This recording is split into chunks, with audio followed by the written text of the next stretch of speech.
So we're gonna have a meeting. Okay. So, welcome to the January 21st Bristol Planning Commission meeting. And we are starting tonight by seeing if there's any changes to the agenda, which there are, correct? I think so. I wrote it down. Well, let's see. We're gonna do the minutes later. No, we're gonna do the minutes later. Yeah, I can read if I hold it on here. I had discussed the subdivision regulations under new business. I'm actually going to, Chris, if it's okay with you. Go ahead. Move that up to administrative matters, and I'd like to just have Chris, and if he agrees to go over kind of the procedure that we have to go through once the subdivision regs get, there's a couple different steps that we have to do to get them integrated into our zoning. So I would like to move that up to administrative matters so we can just have a general discussion about that. And then we were going to just have a final discussion and hopefully vote on the enhanced energy plan. But we want to make sure that we all feel comfortable about having that vote if not everybody is here. Okay. And then we're going to then also add on, Andrew brought another section in paper form. I brought the maps for it. The maps for it. It's not, the text isn't written, but introduce the flood, what is the official term? The flood resilience. Flood resiliency section. So, we're going to start with Chris, but he's in the other room. Yeah, I would say you want to start on your plan. I'm going to be over 5 minutes. Okay. So, that brings us all the way to the enhanced energy plan. So maybe we should have a discussion about how everybody feels, or any questions, and if we want to go ahead and have a vote tonight. I didn't hear from a few people. We do have 5 people if we, I mean, we've talked about it a lot, so why don't we just have we can have a motion to move forward on it, and we can still have a discussion. You make a motion to move forward with the adoption of the enhanced energy plan as presented. Is there a second? We need to have a second. I'll second it so we can get discussion. We're gonna have a discussion, yeah. Okay. So, is there any discussion? So I heard that the paper copy that just went out has a different rev date on it. A different what date? Rev date, Revision date? revision date, yeah. It should say 116 at the top. Is that the same as what we've had before? That's the one Andrew sent out last week with the other plan stuff. You sent that out. Yeah, okay, so here's my problem. I Okay, assumed that nothing had changed from the last printout, so. The only thing that changed was the stuff at the end that we talked about. There was one acronym that I had to correct in the first paragraph, the LEAP. And then in the citing, the changes that we talked about needed to happen for the impact in the discussion. Let's see if I can get to it. Oh, is that business about wind towers or something? Yeah, so The terminology, the supporting and encouraged for solar, and then on wind, the prohibited. Okay. Yeah, so instead of saying discouraged and prohibited, just saying prohibited on industrial scale wind. So taking out the, so that's page 30 of 42 on the document. Okay, so last updated 1/7 of 2. So so it says 1/7. It's actually 1/16 for the upper right, Okay, which should be on every page. But when I did that, I neglected the part under the title.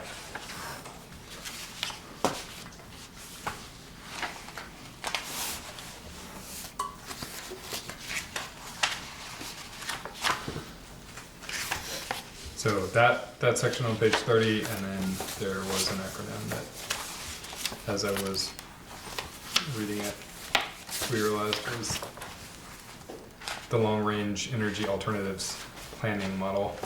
I left off the word planning on page 2. Those are the only changes since our last meeting.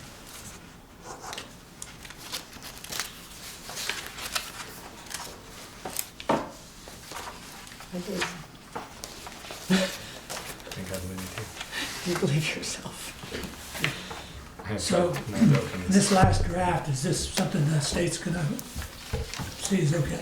As far as we know, Well, it still has to go to the select board. and that's gonna select board. Okay, For- so from here it goes to select board. Yeah. And then it actually goes to regional planning, but they, as long as it's been approved by the planning commission and the select board, have always said yes, basically.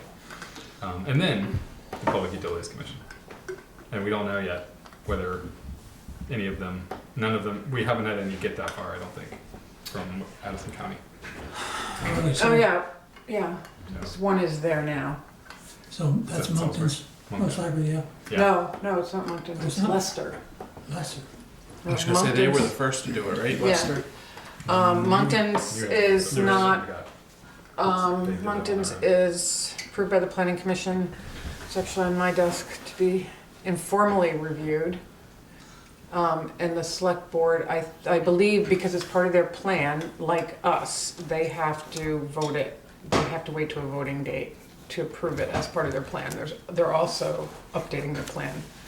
So they would be, they're ahead of us, but the same process, because they're one of the few other towns that has a vote to approve their plan. As well as here, that's gonna be a. Right, Yeah. Bristol does, and Moncton, so they're hoping to bring it to their town meeting in March. Okay, this won't happen for us, no. I can't imagine. So, what's the warning period? It's this, for the, I think it's 30 days for a hearing. Okay. And we're still gonna, we talked about doing a presentation at some point too. Is that something we're gonna still do? For the whole plan, which this would be part of, we were talking about that. We had talked kind of generally about it being March 10th, but I'm not gonna be able to do that. So I was gonna propose, and I don't know if Holly Hall's free because I didn't check, I think it's the 24th or the 23rd of March. So how I envision that, and we can, talk about it as a group, but to,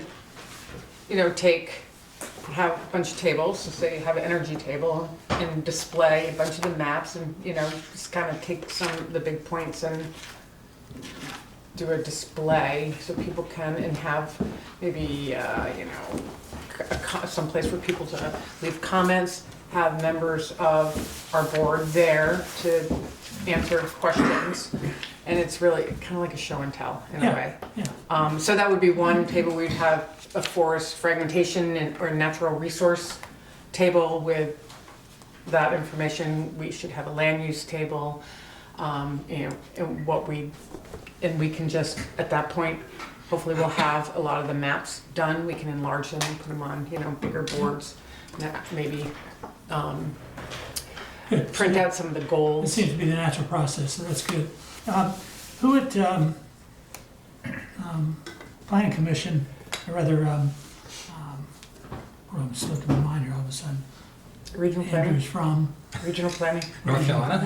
it's in the, who scrutinizes that there? Is it, you might have answered this question, but, We have, The energy plans we usually have a staff member look over it, which presumably We- would not be one of us. would not be one of us. So, one of the other, oh, so probably Adam. it's some individual over there. Right, and what happens is that determination standards, which are shared with everybody, Mhm.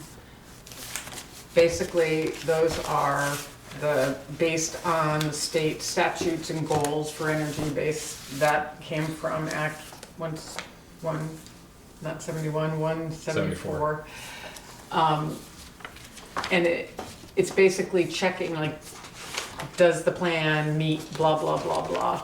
And you say, yes, on page here's the, it's pretty So straightforward. it's a checkoff sort of And thing. that's why, I brought that out before to, it's not very, it's not really very Or subjective. standards, okay. Yeah, All right, so this is their checkoff essentially. yes. Which is Yeah.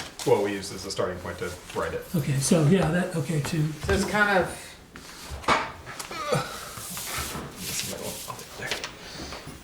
Okay, got it. okay. So, do you have more questions? I'm feeling, how do people feel about having a vote tonight without, well, Bill Sayre wouldn't vote. Right.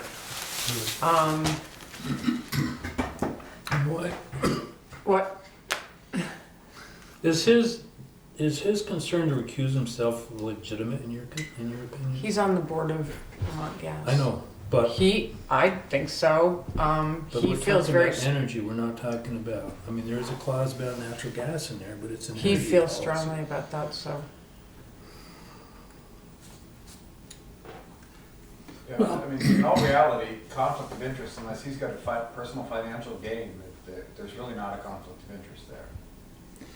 Well, anybody can recuse himself, right? Right, Okay, so, right. make a difference. I mean, he's just being crisp about it, I guess. Well, that's fine. So usually it's hard to not have a conflict of interest around here. It depends on how you, view that, but it's kind of, if you're not gonna gain financially, but Vermont Gas could gain financially if it got voted down and, I don't know, could. I don't know. Or it could gain financially if it got voted for. I don't know. I don't really think it would affect it, but I think he wants, I'm just guessing, I'm assuming. I shouldn't do that. I should stop talking about that right now. It can be anything.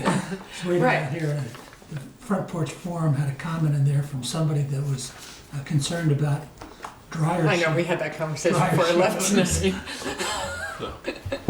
I'm waiting for the response comments. They're gonna be interesting. Okay, so,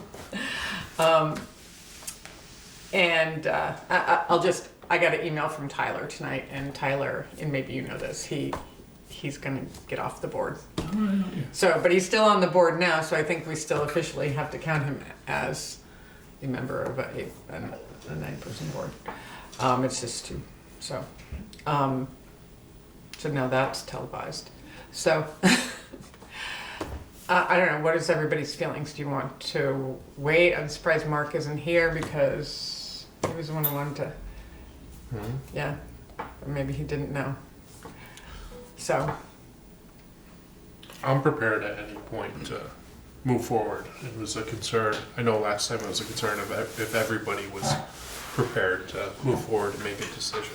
are the rest of you prepared to move forward and make a decision? I'd rather see more people here. I have mixed feelings about this thing. Depending on the day, I may vote for it or against it. Quite honestly. All right. So, And so if you voted against it tonight, then it wouldn't pass. I feel like you're against it tonight. So no, we shouldn't vote on it tonight. Is that what you're trying to tell me? It's cold weather, he wants to keep the energy handy. We're not, this is not intended. Hey. It's not intended to take anything away from anybody. And I was hoping that, we could get it to a point where people would feel comfortable with it.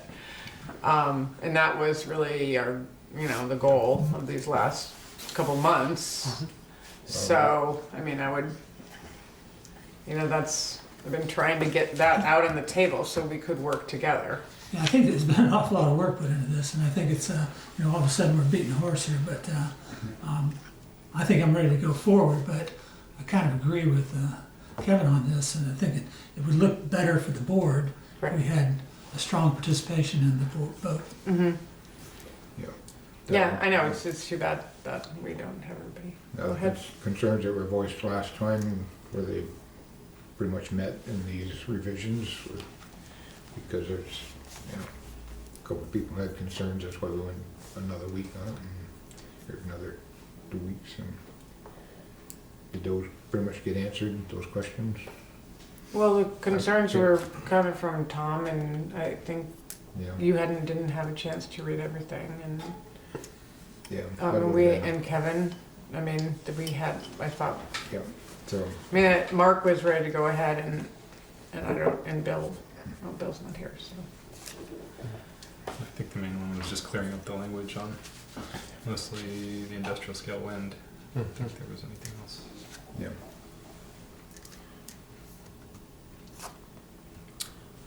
Okay, so, Well, if we choose not to make the vote tonight, can we put a push on to get everybody here? for the next meeting, For the next meeting, which, yeah, When is the next meeting? it's the, is it 2 weeks or 3 weeks? Or 2 weeks, which would be the 4th. the 5th of February. We have a hearing that night, Okay. but 2-4. not a whole lot more to talk about, but. No, that'll be, that would fit in well then, if we were to table the vote until. Yeah, we don't need to table it because it's not a public hearing right now. It's not, I technically table. It's always a public hearing. Well, I mean, it's not, well, tonight's It's not. under motion, so we gotta do something. Oh, you Yeah. did, I'm sorry. Okay, so I guess we do need to table that, no one's taking notes here either. Yikes. We do need to take notes. Kevin, thank you. It's hard for me to take notes and run. They may be kind of fuzzy at the beginning. That's all right. Well, we just need to say that we opened the meeting, you got that, I'm okay, I'm okay. okay, but that Rob made a motion. And Tom seconded. Mm-hmm. So you made a motion to adopt the enhanced energy plan.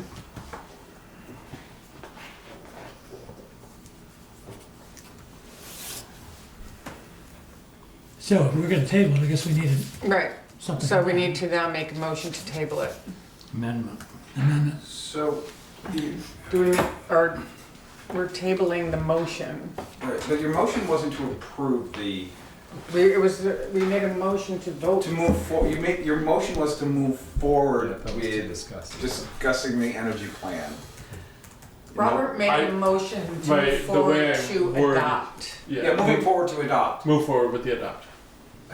That's not, I mean, the motion needs to be, I make a motion to approve the energy plan as approved. Okay. So you could actually basically vote on or just drop your motion, or vote in the motion, and it would be fine. Because you really didn't make a motion to go anywhere Okay. official. Not specific enough. Gotcha. Okay. Okay. Thanks, Chris. So it means you have to I- withdraw. Withdraw your. I withdraw my motion. There we go. All in favor of that? Or do we need to second that? Do we need to vote on that? It's withdrawn. No. It's withdrawn. I think it's withdrawn, it's withdrawn. I don't know, someone's knocking on something. Someone's giving me a mail. Looks like Mark. Looks like Mark. Does he have his guitar? Mark. No guitar this time. No. Well, yeah. We can try again. Just in time. Just in time. We just withdrew our motion to adopt because we didn't have enough people here. Well, it wasn't very clear either, so. You have 5, isn't that a quorum? It is, but it's just over half, so. Oh, didn't There was feel- some concern about Yeah. having a stronger presence Oh. when the vote was taken. And now we're 6. Now we're 6 out of. Sit down. Swear in. I mean, in all reality too, by your next meeting, I'm interested before Tyler will be probably won't be a voting member. Right. And Bill recuses himself, so the only person you'd be missing was the other Bill. Yeah, Right, potentially if everybody was there. and then we would need a majority of 4. Well, 4? Well, if we didn't have You time. have 8 members, majority would still be 5. Oh. 4 is a tie, Oh. you still have 5 votes. I thought quorum was still based on the number of seats on the board, not number of occupied. Because that's what we ran into when we were down to 5 members for Yeah. a little bit. We still had to have 5. Yeah. So We still had to have 5 here to do anything. Oh, yeah, because officially, yes, yeah, it doesn't change. It's a 9-seat board. Yeah. Okay. Oh, please. Nuances. I was so looking forward to that. Finishing something. We wouldn't have been so pushed to fill those empty seats if it remained at 5 then, right? Wait, are we still not gonna vote on it? Well, we just withdrew the motion. Oh, So, we don't want a re-motion? Well, maybe we'll move along a little bit here. All right, let's get back to Chris. Administrative. You did see on here, on the agenda, it says discuss process for reviewing and adopting subdivision regs. So, do you want to update where we are with that? And then what the process Well, will, to adopt them it's actually, we'll start back over. So the verbiage for the actual subdivision regs, I received a draft copy. It still has one small section that needs to be reworked. Last week, I worked on it yesterday, and sending comments back tomorrow, and hopefully we can have something actually that can go out this week, next week. To discuss further. as unified regs, right? Correct, so that's where I was going next. So your Okay. next question was how do we move forward? The moving forward is that we will be going from technically zoning regulations to a unified planning document is what the term is, where it incorporates the subdivision regs directly into your zone, merges the two into one. As far as adopting them goes, it will be a town vote. It's basically a change to the zoning as we know it as a whole. So that's at the same point in time that as we get closer, any other changes that we look at that really should happen in the zoning, like I said, I've got about half a dozen that I've run into in the last couple of years that were oversights, minor snafus when we did the zoning overhaul last time, because we basically started page 1 and went all the way through, and sometimes things got either overlooked or misconstrued, and we can easily fix those. None of them are earth-shattering. It's little things like some uses could be added or removed to some of the zones. Some of the dimensional standards are a little weird. There's some talk, we had talked previously about maybe doing some density bonusing and maybe rolling that in. But all that gets done, it goes to the same process where there's at least one public, I think we have to have a public hearing, we approve it, then it goes to the select board, they have a public hearing, then it goes to public vote.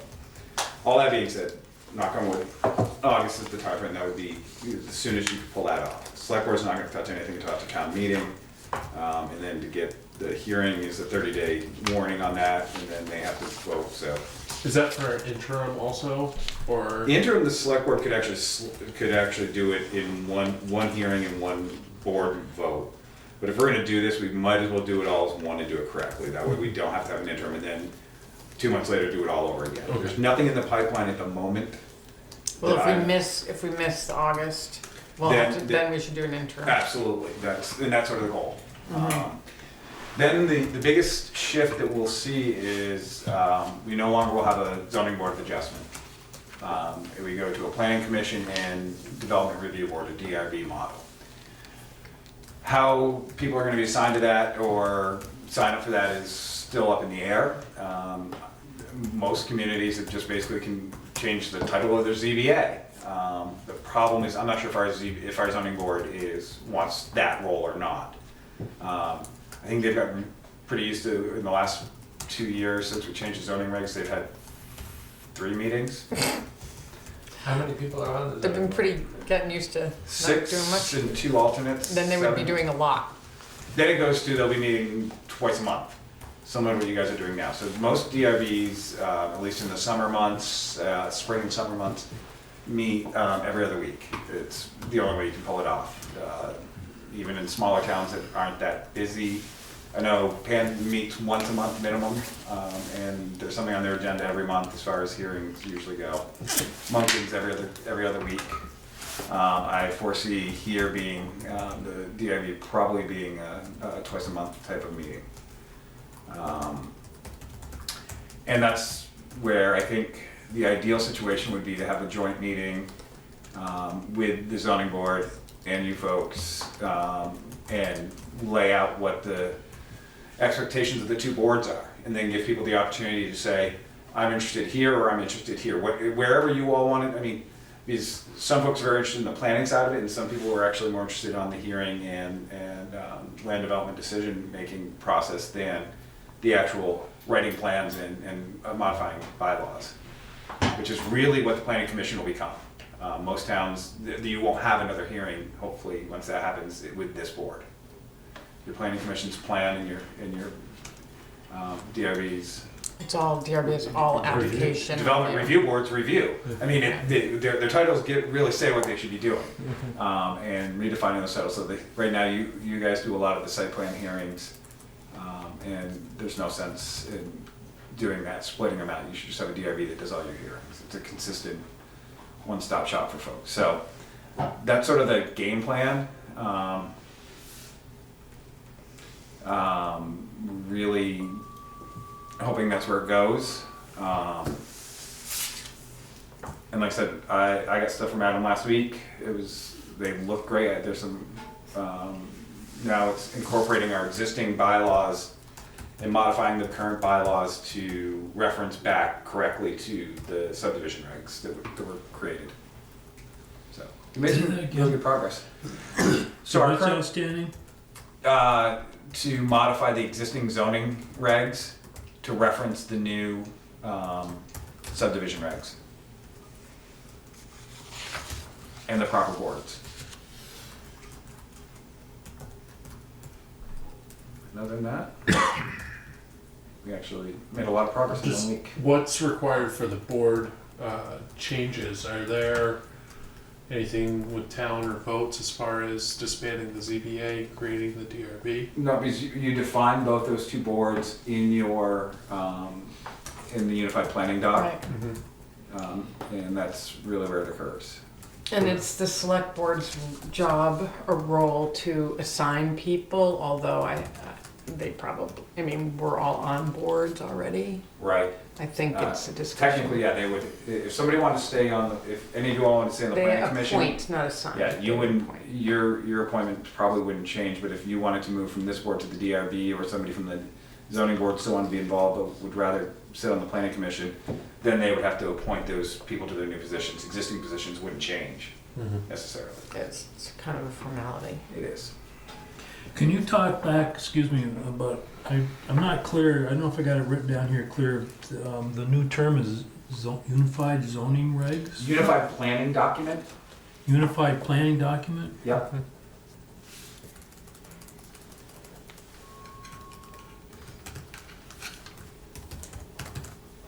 Okay.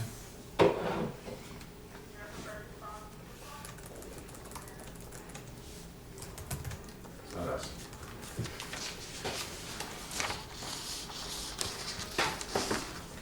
Okay.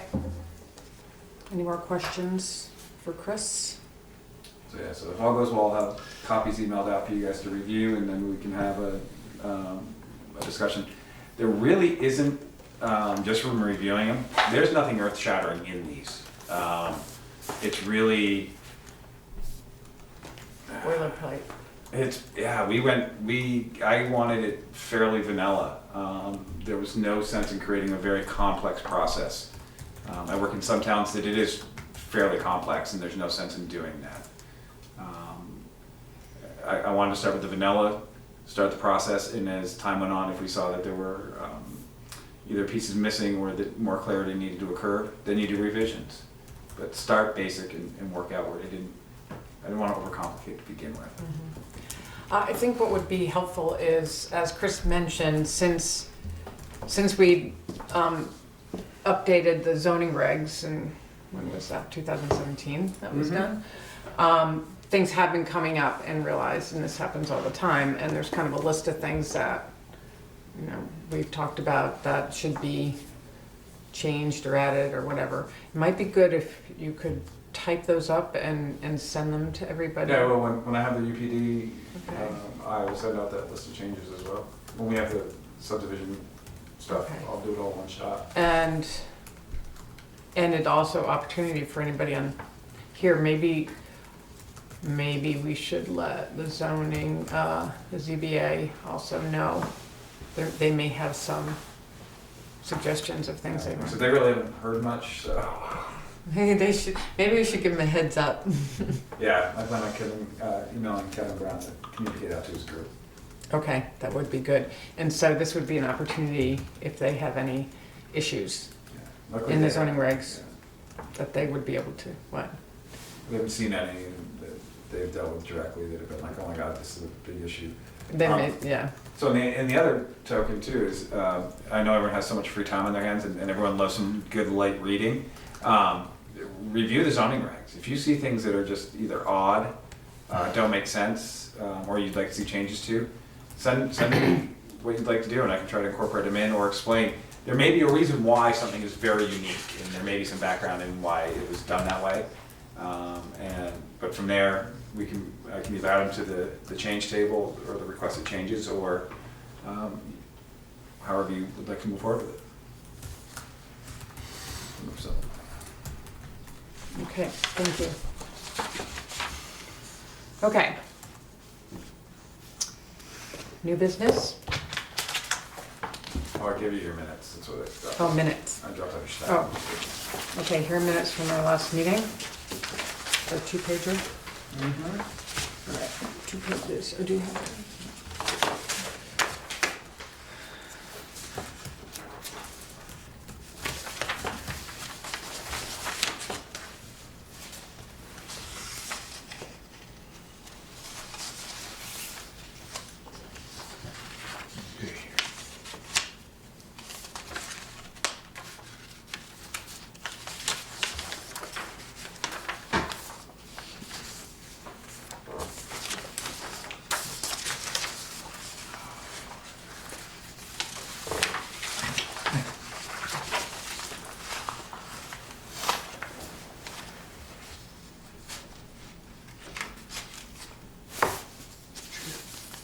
You get it? Okay. You're perfect as far as I'm concerned. All right. Wanted to make sure you were on, Just kidding. had a chance at least. In case you forgot.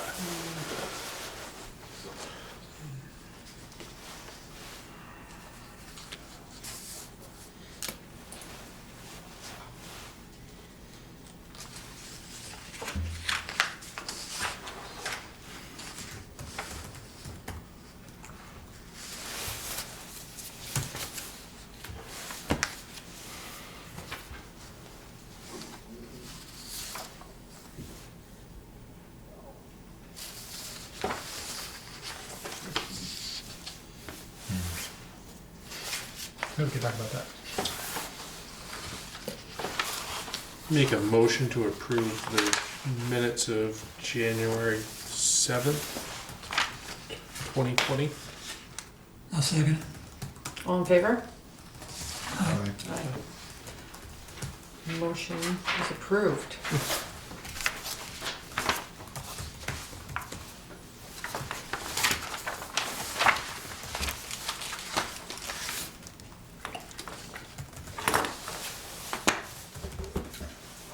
Mark, also before you got here, we talked about the open house that we're gonna have for the plan, Okay. and talked about the date, March, is it 23rd or 24th? Is it a Tuesday? Yeah, And then it would be the 24th. 24th. I don't know if Holly Hall is free then. Are you able to check that on your, no? Don't give me access to that calendar. What? I don't have access to that calendar. Yeah, you do. It's online. It's online. You just don't want to do it. I don't know where it is. I won't lie to you. Okay. I go out not sharing it. It's on the website, maybe. It's March 24th is what we said, right? Yeah, Okay. okay. Well, why don't we just plan for that, and I will find out, and we'll just move, that doesn't work You then? actually need to check with Meredith, who's Yeah. used the hall. So it's under her calendar. Would that be approximately the same time slot, or? Maybe we should do it a little earlier. Wait, what do you want to know on the calendar? I have the calendar here. Yeah, you got it? 24th of March. Is there anything going on upstairs? Yeah. Like a talent show? Auditions? That would work, be convenient. Day of the week is it? Tuesday. Tuesday? So again, the calendar that's online is just a general board type calendar. It doesn't tell you what, Meredith is one who's, unless it's Yeah, on her no, I website. thought I saw one that had Holly Hall, that had that space. Well, okay, let's do 24th. I will check on it. Oh, facilities calendar. Oh, she's got it here. Did you find it? Oh dear God, yes. It's very busy. So we want to go to which month? Sorry. March March. 24th.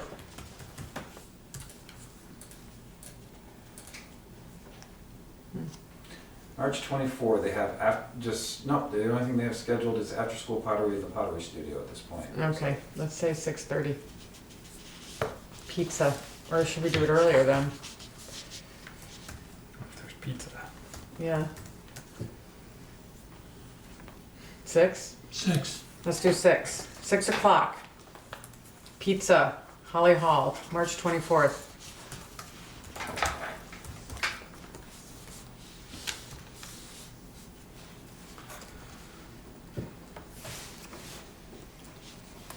Okay.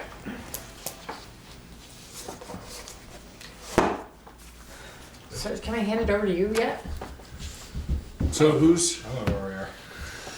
Who's, going to be preparing everything for that? Probably me. well, we, and Katie. what we said, I mean, it's basically gonna be pieces of the plan, Yeah. enlarged, you know, in enlarged maps.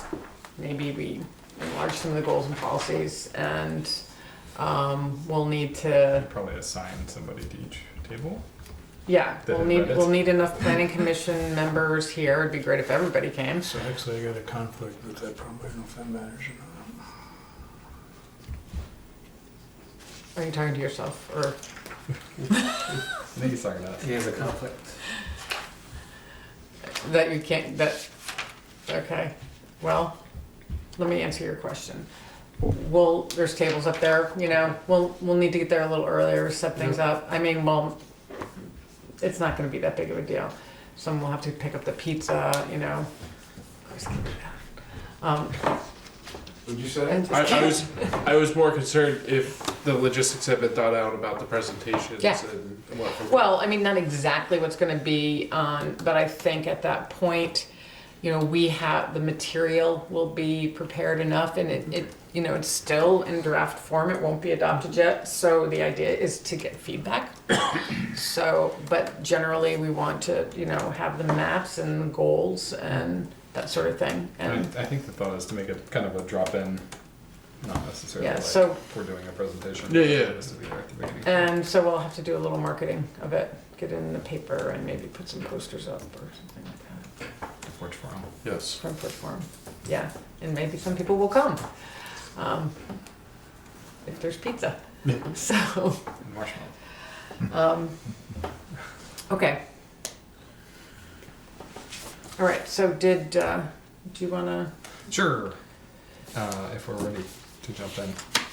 So we took a look at the sections at the beginning, which we're now calling the people section, because it's sort of the background and required some digging for updates. So the 3 listed sections that I sent out, the demographic profile, economic profile, and housing profile. There is a separate economic development section that is supposed to be more forward-looking. This economic profile is supposed to be sort of a snapshot of where Bristol is in terms of jobs and businesses, and employment, wages. Trying to keep it fairly brief, so it's not too much of a report, but we were basically just updating what was in the plan from last time and trying to keep it pretty parallel.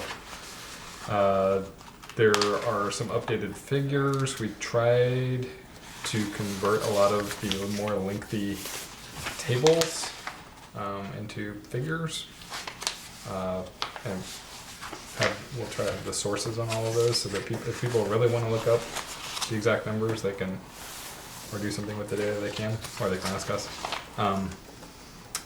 But if folks have feedback on that and we could just start with the demographic profile, which basically starts with a formation of the town section, which surprisingly has not changed. Although I did have the thing about the name possibly being after the manufacturing city in Rhode Island, because I found that in the Vermont Encyclopedia of History, which is footnoted at the bottom, or the Vermont Encyclopedia. Bristol. I didn't know that. Yeah. Not England, but Rhode Island.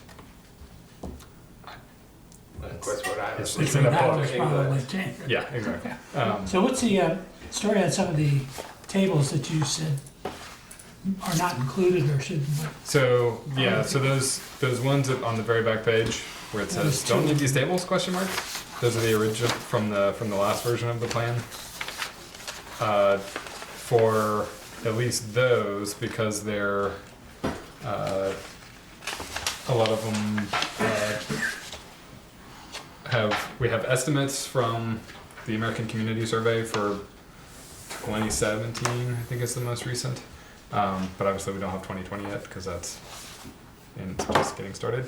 So we don't have the next 10-year gap. So we could either just include it as is, or if we do have updated numbers, I've put them in the tables, or the figures that are above. If folks have a preference and want to have the tables as well, we could keep them. Well, a lot of those tables you converted into Yeah, graphs they're converted or into the charts. graphs that are. And I think it's just tells a better story. It's easier. It's like for visually for me, and I think for most people then to, you can Oh, yeah, better I to see what you're saying. see comparisons, and it's a little. It just paints a better picture. I think to see. It's a little more graphic. And then, so I think you covered pretty much all those charts. There was one that I was thinking about that we didn't discuss, which is the natural increase and decrease, which a lot of things haven't changed too much since 2010. 2000 almost, and 2000, definitely since 2010. Yeah, I mean, there's still declining young people and declining number of births and increasing number of deaths. So This is a sad commentary. yeah, but I mean, important for school planning and Oh, yeah. that kind of thing. There are multiple projections of population that we don't really know, but some are starting to look more accurate than others. Household size, I think we That's more in the housing. started to get into what does that mean for housing if we have the same number of households, but smaller households. Yeah, but smaller more- Get households, to the. Yeah. So We're not there yet. the demographic sort of ends on the household size, which then jumps into the housing profile. So it's basically just an overview. If you guys want to take some time and look at it more, and if you see things on the graphs that they need some tweaking in terms of making sure they're consistent colors and sources listed. So if you see stuff, feel free to write it or email me. But I think for now we're pretty close. When we get to the final document, take some formatting. Well, I think it was well presented. The same kind of applies for housing profile. I don't know since Do you you. have the economic? So I Oh, yeah. actually, Yep. I can't see figure 4 on here for some reason. So I looked at it and I made a comment about Oh, it's contradicting models between the Addison County Planning Commission. Because I think if that's when you've got like, Planning Commission says our population is gonna go up like this, yeah. and the state's saying it's gonna go down like this. Yeah, that's 4. Yeah, okay. It kind of dropped. So it says figure 4, but then because of the spacing, it dropped it to the next page. It's not here anymore. Okay, That's a detail. But anyway, so that's important. I don't get why we are using 2 different sets of data that are so inconsistent. So I think the regional plan was done in 2000 or 2002. 2002, 2002. probably even so, probably we've done. Which is why it before. only projects to 2025, and then the ones that have the more declining ones are ones that DPS did, I think. And yeah, they basically for both of them they give a high and a low range of projections, and they were done on like sort of up to 2000 or 2010 data, depending on when they were done. So if it makes sense to drop the ones that are a bit more speculative and pie in the sky, then but those are just what's in the regional plan, and it's basically a range of we think it's going to be somewhere in here. So that's basically just all the data on projections. Yeah, that's all we've been able to find And so, at a town level. no, I So see it what you're sounds like saying. the regional plan stuff is Well, old because, and clunky. well, it's older, and older, so for those patterns hadn't started yet. So the method is probably the same methodology. It's probably, but it just started earlier. Yeah, I didn't realize that's what we had done. So it's really they're kind of coming from the same. 20 years ago, it was still on the rise, as opposed Right. to 10 years ago, where it was. Right. So the we project- just project according to the past, and we have, yeah. We have more Obviously. current. Yeah, we're obviously getting closer to some of those downward trends. But it could still. I mean, I think it went up 7. How come this doesn't go down back to 2000? I could extend it that way. I mean, I mean, so that's kind of the point that is being made right. there, that think it goes projections that were 2010. made earlier saw the population going up. I get what I think Kevin is I trying to see what say. you're Why are saying. we using something that's I think it would be outdated and fun not to- accurate with So the it's- given keep data? the There's a old crusty conflicting set of ones. data points. Right. There's 2 models and they conflict each other. So. I think it's fun to keep the old It's like a ones, but hurricane. then make a note saying, because it really shows these Well, maybe you models could are have only it in as good 2 as graphs, the- in 2 separate graphs. Or to Mark's point Yeah, is tell when the data was generated. If it was generated Right, in exactly. 2002. Yes, there should be a. yeah, I think that's a the note missing that piece. way. Which can just be noted over here. Yeah. And then the other lines were generated, in, what do you say, 2010, 13? 2013? Is that what this ACC did? Yeah, that was. Yeah, make point. That those are the more accurate. And that's just the discrepancies based on the projections at the time they were generated. Yeah, Right, which also goes to show that these lines, in 10 years, this might it might change. it might be a steep down. It might be very. All it's doing is projecting on the current rate. It has no way of Well, giving any reveal. yes and no. There I was. guess, I mean, unless we gotta find some more people, or not. There was a miser model that predicted there were it's actually pretty close. 3,963 in 2020, whereas we have approximately 3,901. So it was only off by 6 feet. But 2020 was the last point in its model, so extending further. So yeah, we can clarify that that's a range and when those projections were done, and maybe that the more recent ones are more accurate or based on More More recent recent data. trends. Yeah. Just make clear.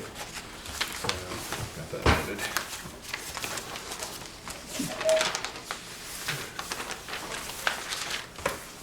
All right, are there other ones that, in that section, that caught people's eye or need tweaking? And I'll make sure that the spacing is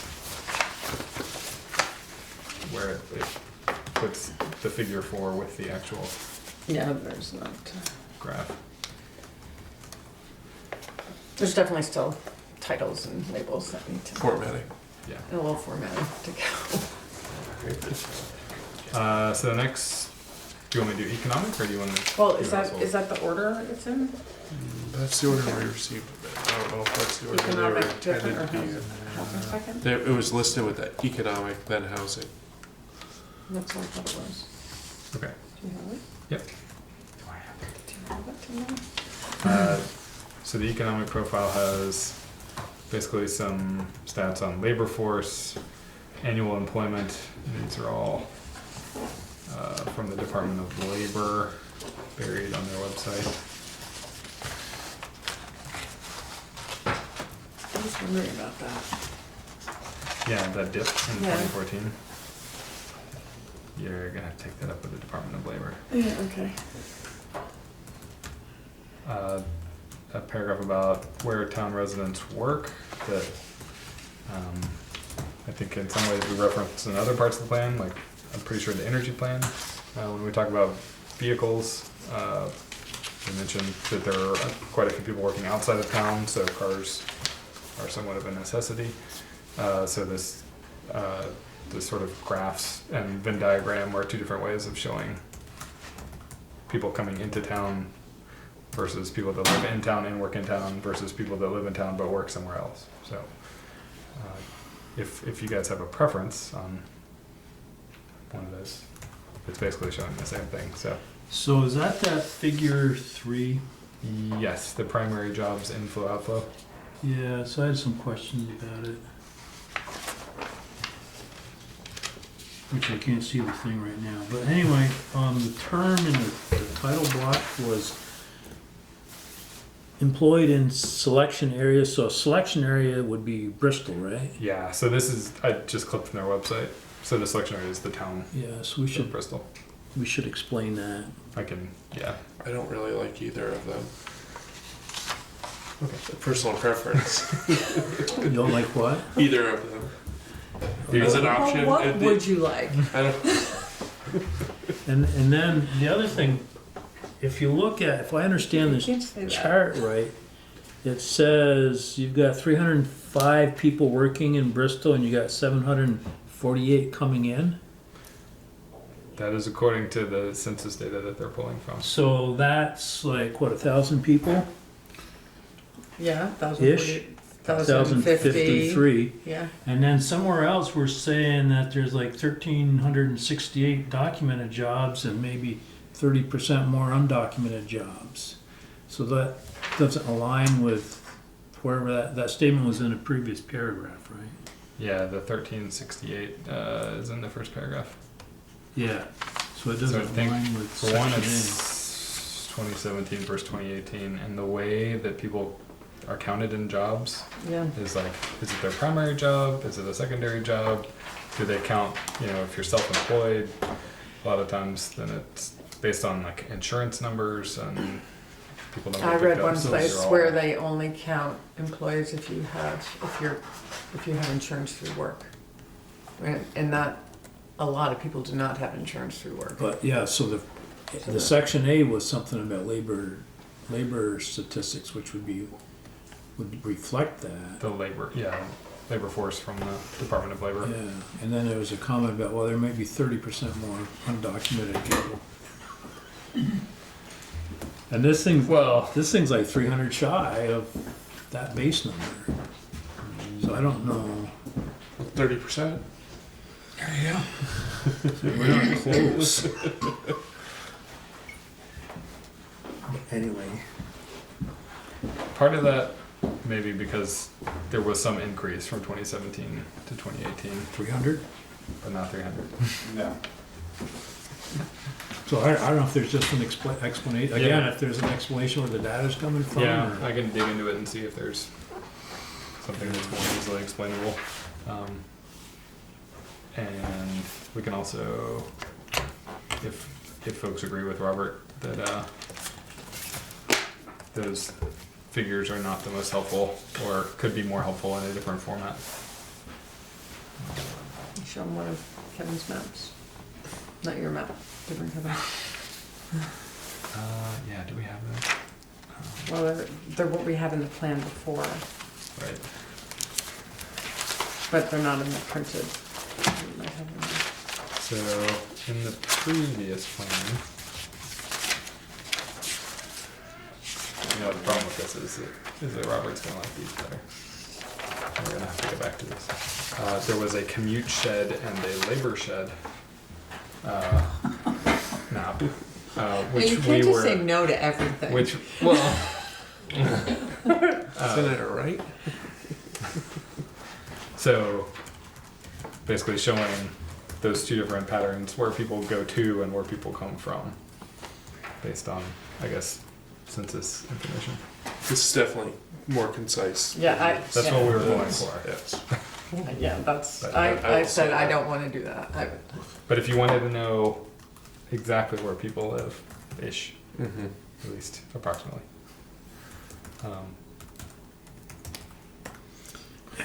I mean, I agree with the one on the left, the two circles in the intersection there. That's two. That's too The like the Venn raw diagram. reading stuff. Okay. But the other one, the Yeah. in and out one was, Yeah, Right I- one's better than With some the left. clarification. Okay. what didn't you like about it? I'm gonna quiz you. Sorry. It's a little too graphic for me. Too graphic. Yeah. He doesn't like I pictures. thought you were an engineer. Yes. Yes, that's the Of problem. words. I'm not an It's engineer. not really a Venn diagram. He's not an engineer. He's not really. Not with It's arrows. not a proper use of a Venn diagram. Ask. Yeah, I mean, the one on the left is a closer, is an easier depiction to follow than the one on the right. Oh, we have a difference. I think we have a difference. In the arrow? The, You don't get that? Chris likes the circles. the two circles, because the overlap is very clear when you have people who live in town and commute from out of town, or the It means overlap if in the you- middle you is, yeah. Overlap in the middle could mean they come from out of town and then they zip into town and fly right out again. I don't think most people are counting. You mean commuters? People that go through? It's an intersection of. I think that's in our traffic section. Probably, yeah, that's true. Okay, we don't. Could also be like two bars, with like jobs occupied by residents, we could just do non-residents, that. and then residents in town, out of town, kind of thing. We can do I it. don't know. It's just another We can idea try to a muddy the bunch You know, water. and anyone is welcome to work on this. Yeah. Come in with your own diagrams. Or No, I'm fine with seriously. the one on the right. if you wanted to man this table at the presentation, you could The do an people. experiment and poll people which one they We like the better, people. There you go. to focus questions on that. Make up some bogus ones, see which get more response. You will vote for the fake data. Mm-hmm. So we have an income and wages, median household income, which I think we pulled from the previous one, but unfortunately does show an increasing difference between Bristol and the rest of Vermont. Which We're on I the couldn't tell decline. which was which because I printed it in black and white. I tried to make it so that the legend would line up, but that's a good point that we should make it so when it's printed in black and white. Oh, well, everything is going to be formatted for color. So in our the future. wages are going up, but our median household incomes are going down. So this was all Wait, did our over wages Vermont. go up? Yeah. Well, you know, that could be because there's only one. There are smaller households, maybe with Right. just one income, single, one wage earner, Single income. and that is the case in many. Yeah. So now that you're all demographic and economic profile experts, Katie I worked in the housing bit. did the housing bit. So, So I don't know if there was in that bit. right, let me get the, I'm not very good at this. You can just use Oh, down arrow, I think. Right. So basically I started talking about number of units in that first graph shows that comparing Addison County and Vermont and Bristol.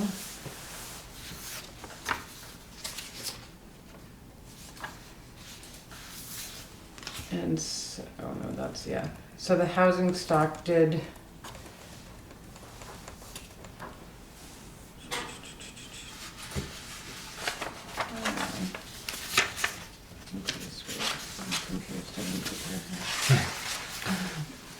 so we had, yeah, what is that? So we basically updated the numbers, I think, from 2010 to 2017, and then this is an increase. So basically, it was Right. going up in the 80s quite a bit, slackened off in the 90s, Right. started kind of going back Oh, up. that is how, that's per year increase, it's not overall. That's why I haven't looked at this in a while. So, that's how much happened in that 10-year period or 9-year period, 10-year period. How many, what we had for a housing unit increase. So it's not a total number. So that rate, it's a rate of increase. So that has definitely slowed down, sort of been level since 2000. But there also, it's interesting because this first paragraph talks about, compares it with the population increase. We really only had a population increase of 7 people since 2010 in Bristol. And so then the next graph, Like we're saying before, we must have less people per house. exactly. So we didn't have a population increase, but then there's, We're spreading ourselves thinner. yes, we are. Yeah, into more housing units, so it's tighter, Yeah, I think I tighter housing should market. say, oops. Okay. And because of that, there's a very low vacancy rate. There's very few, and you know this, very few units available. What was it, 2 point something? Yeah, 2.1, Yeah, typically you count on 5%, right. but it's been historically lower. Right, and so back in 2010 though, I think I had the rate back there was 6.3. Yeah, Which generally it's means high. rents go up. Right, so, well, rents go up when it's low because it's competitive. Yeah, that's what I mean, sorry. So, and that's in talking to the housing people, the affordable housing people, that makes it even harder because things don't become available when they're trying to house people in affordable houses, that there's just nothing available. So then, a section on types, location, and age of houses. This is also from the American Community Survey, the 5-year estimates. Basically looking at what we have in Bristol in terms of, and the green and yellow are in the village, and then the rest of Bristol. So it's not an either or. Wait, how do you think? So the total would be Yeah. the total for all of Bristol. Right. Okay. Is there a better term for village and not village? No, it's just It's always, even though we don't have a village anymore, I mean, it's always. yeah. been Well, there's pretty no. They count the village separately, but then they count all of Bristol, or total number for all of Bristol. So then looking at the different types of housing units in the area, which I thought was interesting. So, I mean, obviously it's mostly single family, detached, but there are other types of housing units. And it's not, and it's pretty evenly spread out. It's not like you have more, single-family homes in the village, you know, it's, you have same sort of percentage, closely, the same sort of percentage in the village as in the rest of the town. So it's 47% of the total housing units. Does that means apartment, it means a mobile home, it means a duplex, or single-family home is a housing unit, and that's important to understand that terminology. So 40% of those are in the village. And just a little discussion about how the village sort of developed and the variety of houses there, and where the housing and neighborhoods are in the rest of Bristol, and if anyone wants to, you know, add anything to that, you can. I just found one, I believe it's a typo. Uh-oh. And it changes the, I mean, just under your, right underneath your housing graph, where under your figure X, or housing units. Oh, they all say. I see that now. Under housing units by building type and location. Oh, Second line, Bristol boom years in the 1880s and the 1990s. oh, yeah. Should be the I think it's supposed to be the 1890s. Yeah, so do I. It changes the whole dynamic of this discussion. Those are the boom years. A century of boom. Yes, it is supposed to be 1890s. Okay, just- Those were the boom years. That's how I remember it. Okay, boomer. So, and then the next graph is kind of showing when most of the houses in Bristol were built. So, majority of the houses were built before 1939, which is, it's an interesting number that the year they chose, but, and there hasn't been a lot built since 2010. And then there's the homeowner versus renter percentage. And that's, as you can see, it's pretty consistent in Addison County and in Vermont. Addison County's not on there. Oh, you're right, sorry, but it is. We could have had it on there. Is it up in the text? It's still, it's not on there, but it is. It just says it's the similar same percentage percentage. to Addison County. It's like a 25-75 percentage. Yeah, it's in the text. We just didn't show them. So there's nothing bad askew on those numbers then? What? So there's nothing that askew when you look at, when you graph makes it look like everything's the same. It makes Yeah. sense that there's slightly more rentals in the village. Yeah. So then you can see the housing increase on the next graph down. And that's the median home price. You know, Bristol had a little upshot. Yeah. Yep. And the wages went down. I mean, the median income went down. Wages went up. Right.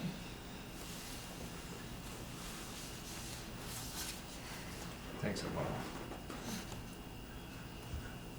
And that's because of the type, the 2.1%, the low availability. Possibly. I don't know. Ask the expert. No, you know, I was talking to somebody today. There's a world of difference just between Chittenden County and Addison County. Oh, God, yeah. Well, yeah. Yeah. Yeah, we don't Chittenden have, County Chittenden and the is rest not of the our, state, pretty much. Well, yeah, that's a joke. Chittenden County is close to Vermont. Well, no, if you live in Burlington, you live just outside Vermont. Oh. well, we used No, to. but I mean, Yeah. stock, or let's say inventory, the way we talk about it, is very low inventory in Chittenden County. Right, right. And anecdotally, we see more Chittenden County realtors kind of filter into Addison County because of that. So we're seeing them looking for stuff down here. Yeah. One of the first questions is, what's a septic system? That's the Yeah, problem. so, but, and you're hearing another story, I got one earlier this week, I heard a realtor talk about, she had a listing in Essex, I think. It was $300,000 or $400,000 house. They had like 14 offers on it the first day, which that's what you like to see, but that doesn't happen in Addison County. Mm-hmm. So it's a different world. In a certain price range, it probably does. Yeah, I'd say in Middlebury, it's getting maybe not 14 in a day, but there's stuff going, I mean, before it goes on the market. Yeah, and Middlebury is also different than other parts of Addison County too. I thought That's Bristol fair. was like that sometimes, though, Bristol Village. Yeah, if you get something in the village here, it goes pretty quick. Yeah, If Low It's, supply it's in priced the right, village. right? if it's priced right. Yeah, it depends price. Right. It's all about. Okay, so are there any questions along the way here? I mean, basic. One question I had, just, I mean, it's just a, Yep. add to the mix, I mean, as you see, the housing values went up as you showed here on that graph. Is part of that we're seeing new construction being so much more costly because people are trying to do either high efficiency or net zero homes, which are, as we all know, starting, I mean, if Robert Fuller said, he can't build it for less than 300,000. Right. So, Well, if you, I mean, we're not, people are doing that.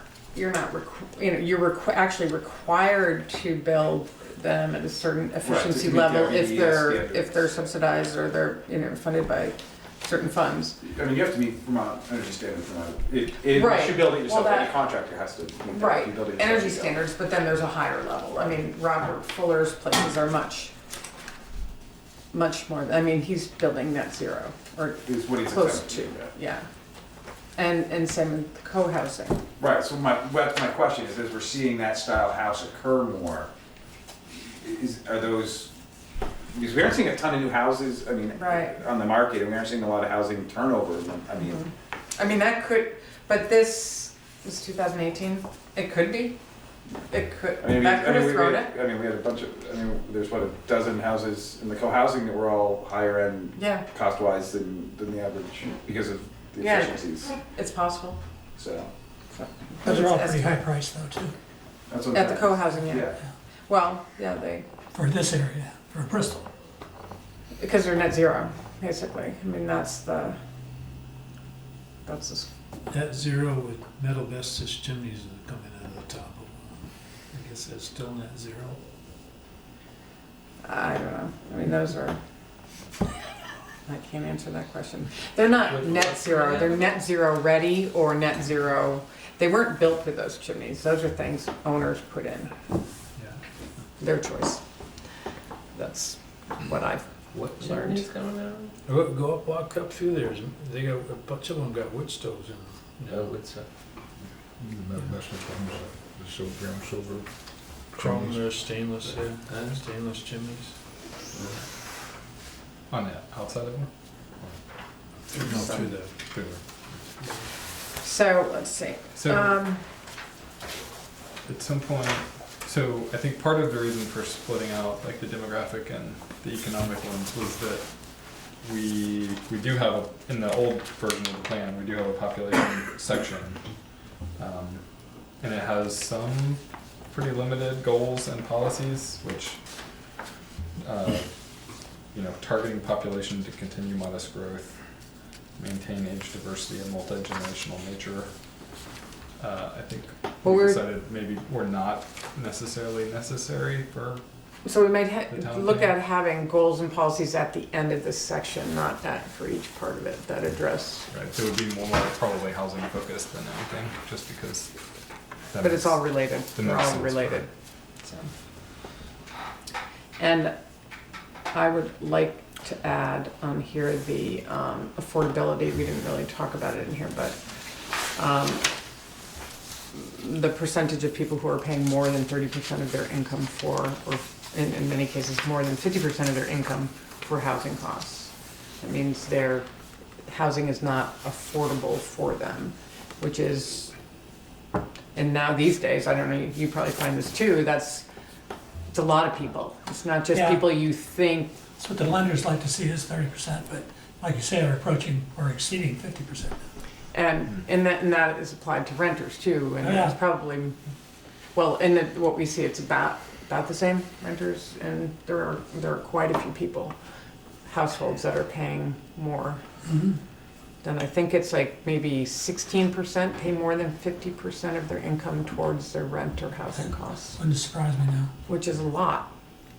And if you're a single person, a parent, and that's how it's calculated, you're only making one income, and it's not very affordable. So that's kind of what I was getting at with that sort of succession of information. But please feel free to mark So- it up.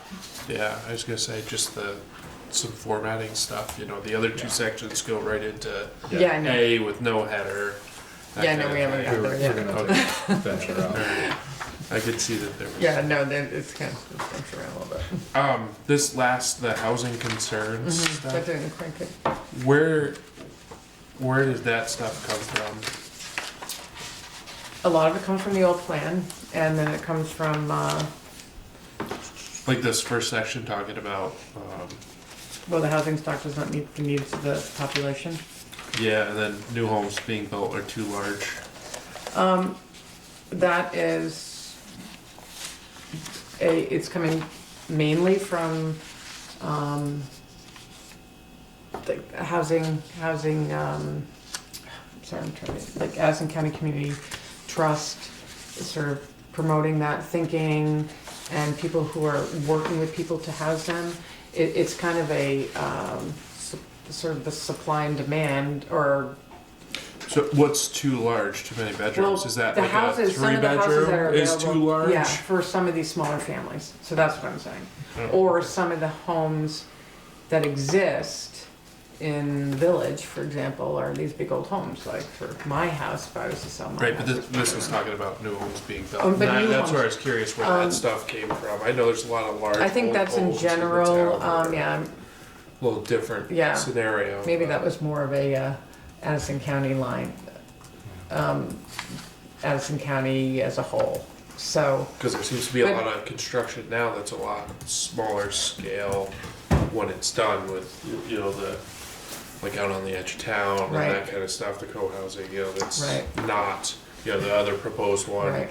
out by Mount Abe, that kind of stuff that's There's not a, that and this is large. not in Bristol, I'm sorry, in Virgins, there's that project that has had some criticism, the Commodore Road, that they're a little too big for what people are looking for and expensive, It's been in even the though they're paper, yeah. not, what? It's been in the paper about that, yeah.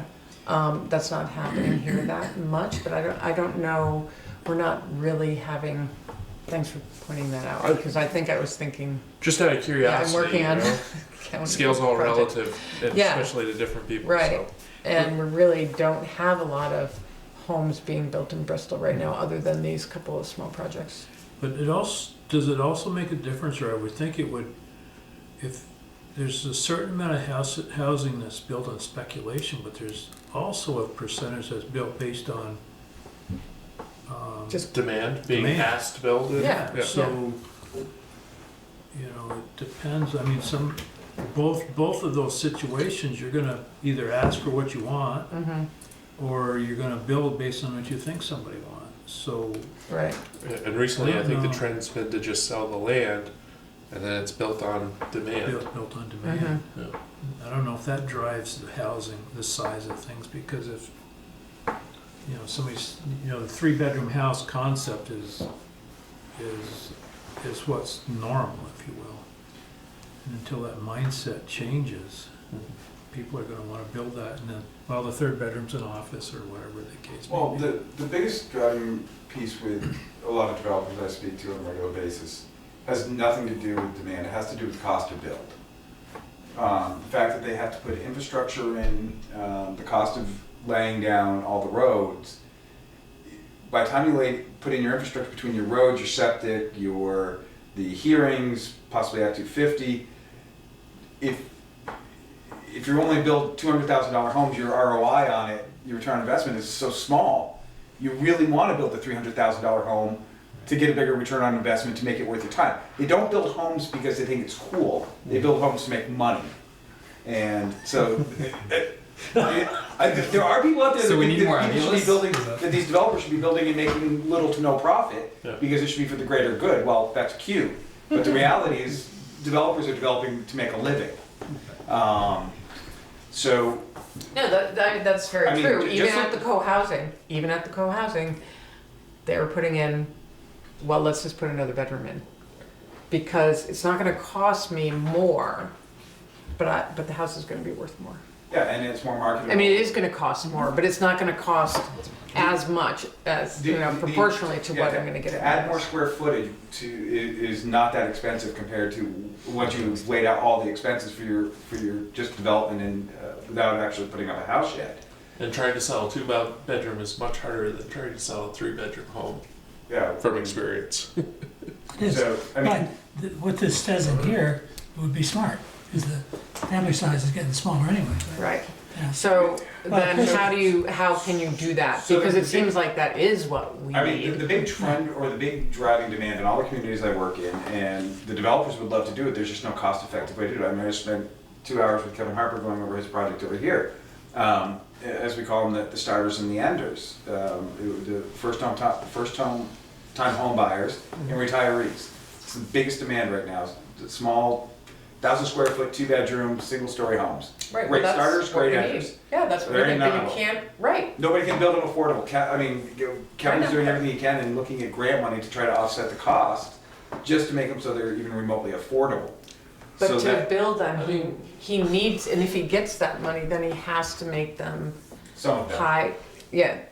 Well, there's a formula. You have to then, you have them efficient, more than just meeting the energy standards. It depends on which grant is. Right, depends where your money's coming from. But and that seems to be, I mean, construction numbers locally have been, we saw probably the biggest uptick last year in new home construction in Bristol. I mean, we saw in 12 new homes built last year versus the year before was only 6.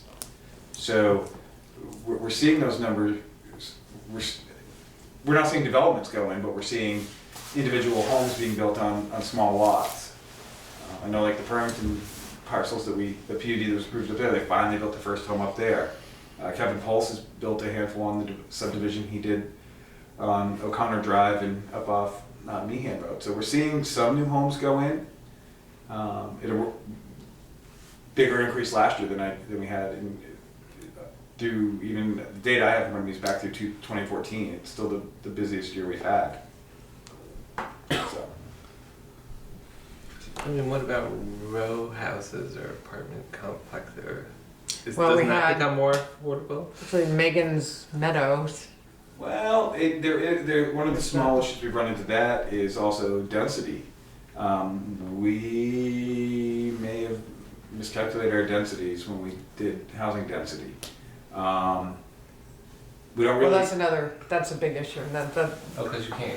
It's Well- not legal to in certain You- areas that have that kind of you can- density. Well, you can do that kind of housing, but. It you comes may down only to the build zoning 2 regs.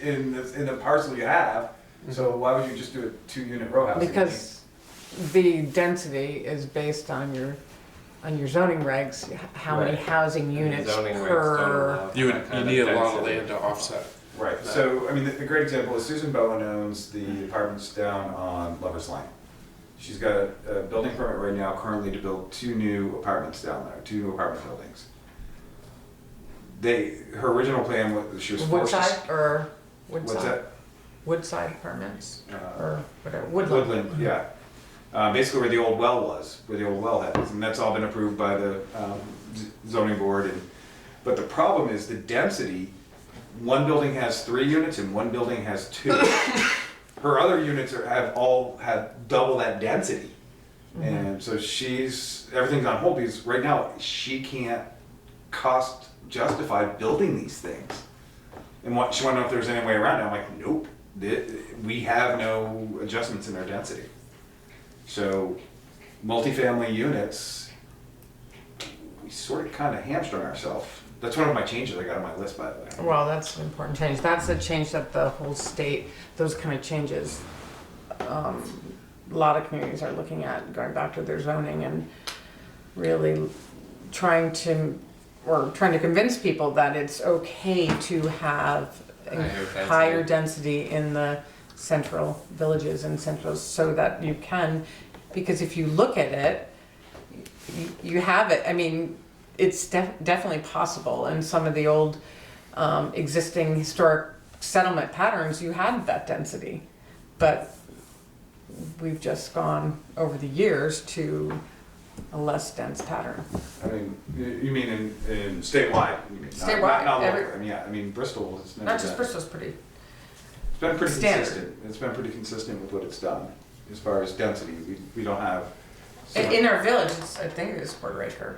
Yeah, And in that, it should, but a lot of small villages have half acre lots, right. which doesn't match what is historically there. So they can't kind of fill in and then, Right, and Just that. so of course, it's two mindsets on infill too, but this whole another philosophical discussion we get down to density, but some people like having dirt. I mean, it's nice having a backyard. Gravel? Is it gravel? well, yeah, you don't have to choose to live. I mean, I have more zoning complaints in the village than I do outside the village. And it's usually one neighbor's pissed off at another neighbor about something trivial that I have to tell them that's not a zoning violation. I feel 2-3 calls easily a month in the village and maybe 2 a year outside of the village. So they're spread out. Yeah. You can't see what your neighbor's doing, so they don't care. So the rationale behind the densities is, the density restrictions is they don't want the town to become too dense, It's a, urban.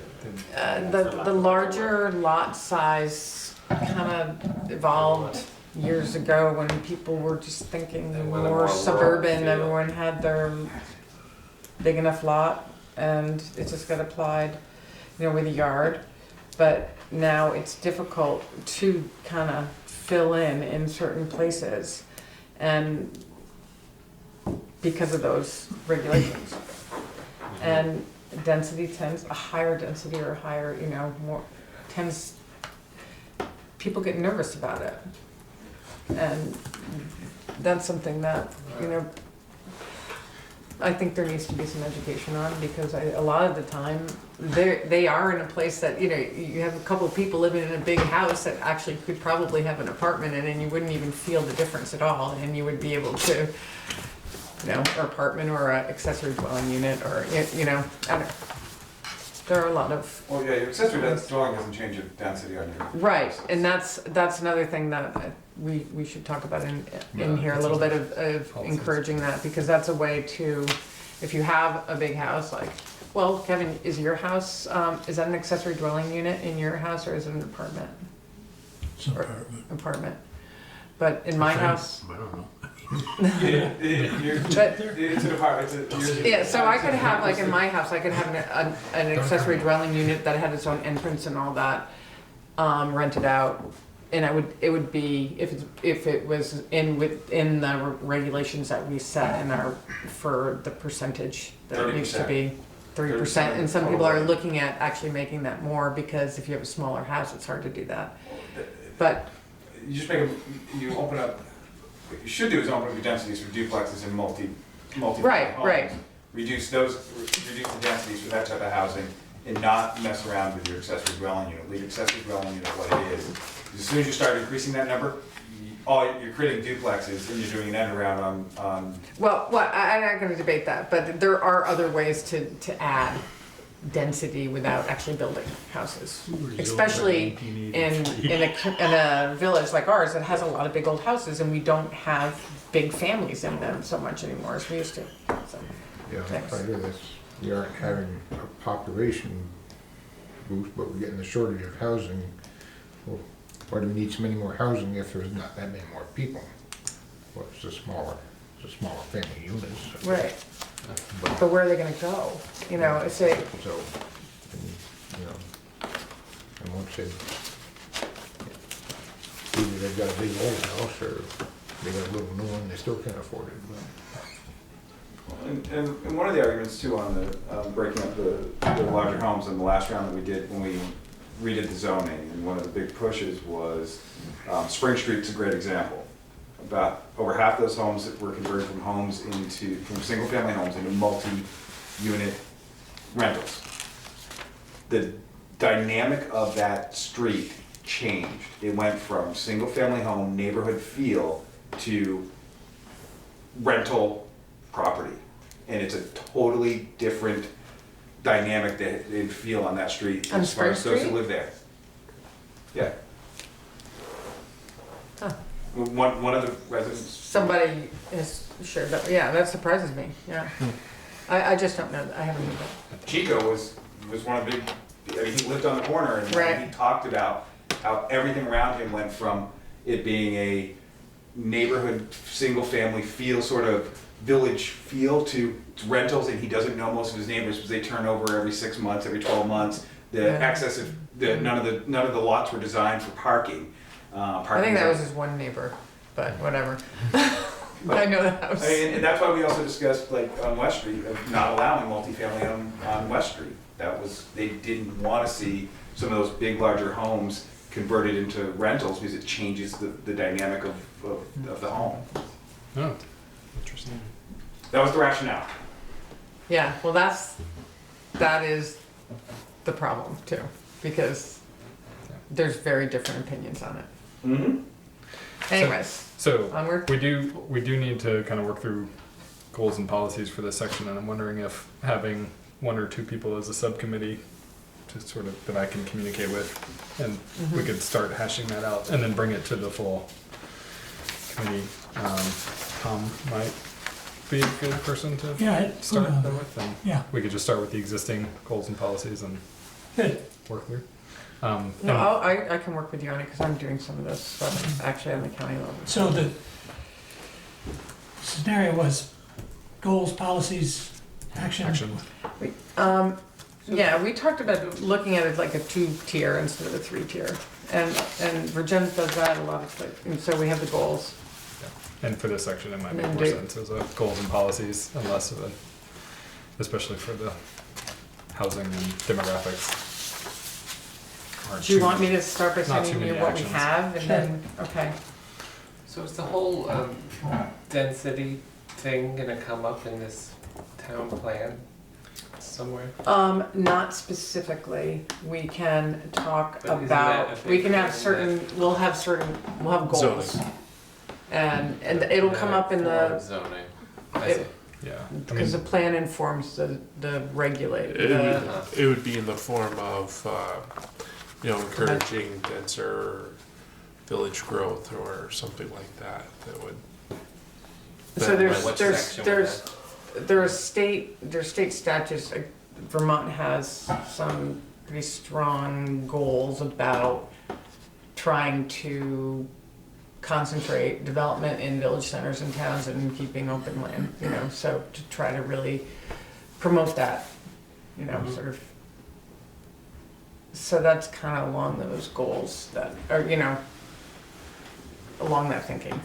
So, But then that, that has to match with what our The regs zoning said. regs. And so with that being said, though, you also in your plan, Mark's question is a very valid one. You should, if your desire as a group is to see a change in the dynamic of whether it's density or growth patterns, those are statements you should be making in this document. right, that's in That this should- section, in the goals and actions. I mean, yeah, so you take that, the raw data and the narrative that's there, and then hopefully in your policies, you address that, because from there, when you rewrite the next round of rewrite of your zoning, you would use this document you're creating today Informs that. to guide, they have to follow each other.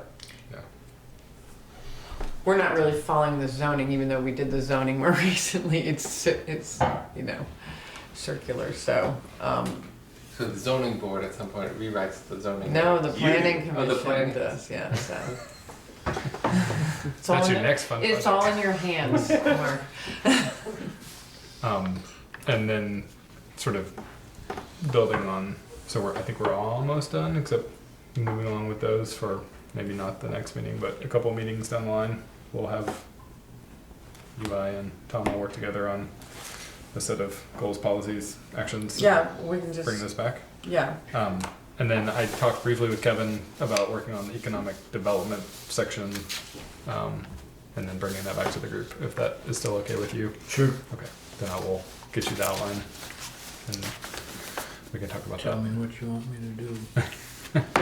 Did anyone have a chance to, oh, I'm jumping into your job, What are you- to read the public health and safety section? When was that sent out a while ago? I think we Yeah, handed it out, Okay. paper handed Oh, out last okay. meeting. So I have a couple comments yep, about there it this, housing one towards the end. I mean, it seems to me, in kind of a nutshell, we get down to the last page and it's just like, I know, it really because slows right down. I didn't finish. I didn't finish it, Okay, right? because I hit see the this wall. chart about gross median rent and I don't see it referred to anywhere. Over here. Figure X. And then I guess the last thing is They're that, all figure X, by the way. Yeah. That's even the 10. That's 10 in Latin or Roman. 10, okay, sorry. And then this last paragraph, I think I know what you're saying, but it bothers me a little bit that, you know, there seems to be capacity in at least Kilburn's trailer park. And of course, there's a lot of need over there for, as you say, enforcing health and building codes and stuff like that. But there seems to be capacity, and there seems to be an aversion to mobile homes or something. Maybe that's just my, Well, Who does that? 'cause it used, I mean, 20, 30 years ago, you were on a waiting list to get a lot over there. Now it's like you walk down at least the sidewalk to Mount Haven, you can see like there's a couple open lots that are just, I think Perpetually. there's currently 2 open lots over there. and I don't know the situation if they're for sale or not, but, They are. okay. When you say aversion, I mean, that's not in the writing, there isn't. no, but I out there. You're saying that people aren't buying. Yeah, well, Yeah, I think that there is, out there, it's like, used to be a starter home for a lot of people. Right. Now it's like, oh, I don't want to actually depreciate type thing, and I don't know how we. well, they don't make them, they really don't create new parks anymore, because it's not affordable. But we got a park with open lots in it. Right, I think Community Trust has some pretty high standards on what they wanna put back in there. right. So if you got an older home, right? They don't? Well, They would prefer to see new mobile homes placed in there, but they don't necessarily require new mobile homes to be placed in there. But they've got some pretty, they've got income requirements, so that you've got to, right? Yes. Low, Low income. Yeah. right. Only if you're going to, that only depends if, not for anyone going in there, do they? I believe it's for anyone. I could be wrong. We'll have to double check on that, but I Yeah. think the Addison County Trust ones Right. are income Well, sensitive. they try, I mean, they, I mean, not, if they're different, there's, I think they have different kind of and that's all earmarked fine. different, I mean, that's all fine. yeah. But it's just like, I guess I have a concern that the mindset, and I don't know if we can do anything about it, but the mindset generally in the general population is not I think there's some of that out there, but unfortunately, there is. I think we're fortunate that Addison County Community Trust actually owns these parks, because they're not trying to make a profit off them. In a lot of places, they do make quite a profit off mobile home parks, but, you know, so they maintain them and they try to subsidize them, and, because, yeah, you're right, it's the only option for a lot of people. And unfortunately, they do depreciate, and that's kind of, they've tried to get, You don't think twice about buying a car. Yeah, I mean, one of the interesting stories, there's a father-son combo down, I want to say it's in Bennington. Been buying up in the last few years some of these aging mobile home parks. And one of the things to try to reinvigorate the desire for folks to live there is they've placed standards upon the lots. Like the mobile homes can't be more than 10 years of age. You're required to maintain the property. So there's like an association. Oh, they're basically rules. turning mobile home trailer parks into condo associations, and at the private level, and it's changed the dynamic. There's actually waiting lists in these people's mobile home parks for people to. Well, yes. In that last paragraph, that is, it says on the local level, enforcing health and building codes. Who does that? Who does that, Chris? No, No. nobody does. Kidding. There's no such thing. Yeah. The health code. That's- Well, Town On the local level, that was my. The health officer enforces health codes. There is nobody that enforces building codes. We right. should update that.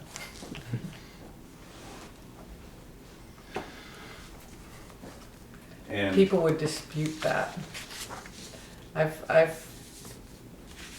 But not me. That they can be inspected by, I know, I was talking to Liz Herman and she said, you know, certain things, like foundations and, we have no capabilities of doing that. I mean, right. So it's on more of a. It's at the state level. State Division of level. Fire Safety are required, Mhm. and they punch it off to the contractor. Right. Okay. And there's 4 basically parks in Bristol. Is that right? Well, there's 2 in 2 in the village. Yep, you got one on South 116. You've got one out in Rockydale.